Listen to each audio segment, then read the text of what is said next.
As the BBC Proms come to an end for this year, after 8 epic weeks of a packed musical summer programme, I spoke to Sam Jackson, controller of BBC Radio 3 and the BBC Proms, to discuss why the Proms are for everyone and what it means to be a prommer.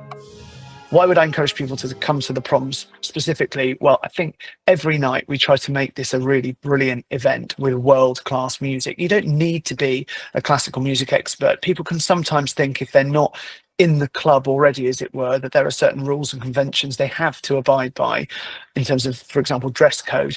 Plenty of people here tonight will be in jeans and a t-shirt, and you can stand and effectively have what are, I was going to say, the best seats in the house. You don't actually have a seat, you're standing up, but you are there in the arena. So we take all of the seats out, right down the bottom, right up by the stage, and you can prom there, or you can prom up in the gallery, up in the gods.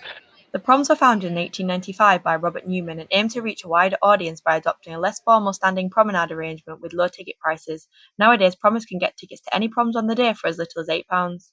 So I think the atmosphere in the Proms is always amazing.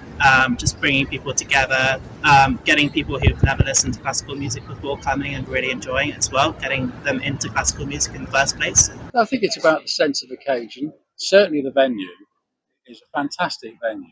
It has such a sense of occasion and almost magic about it when you go in and you walk, and the quality of the sound is excellent. It really, really is.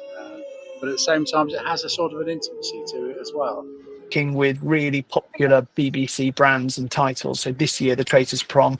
Last year before, we've had proms with Doctor Who, we've had proms with the Natural History Unit. We've had a whole range of different colleagues and children's to have the CBeebies Prom, where we have Mr. Tumble on stage and we have classical music, or moving the proms outside of London. We still do so many in the Royal Albert Hall, but also this year we've been in Sunderland, Gateshead, Bristol, Belfast, Bradford for City of Culture. That really fits with that vision of music for everyone. I think every year what we're trying to do with the Proms is, on the one hand, hold true to that original vision, whilst on the other asking, well, what does innovation look like? What does offering audiences something different look like? I'd say to anyone who thinks it's only for sort of people who know more about music, there will always be a range of people, but you are absolutely welcome, if you're not one of those people, to come and give it a go, and I think you'll be more than pleasantly surprised by what the BBC Proms has to offer.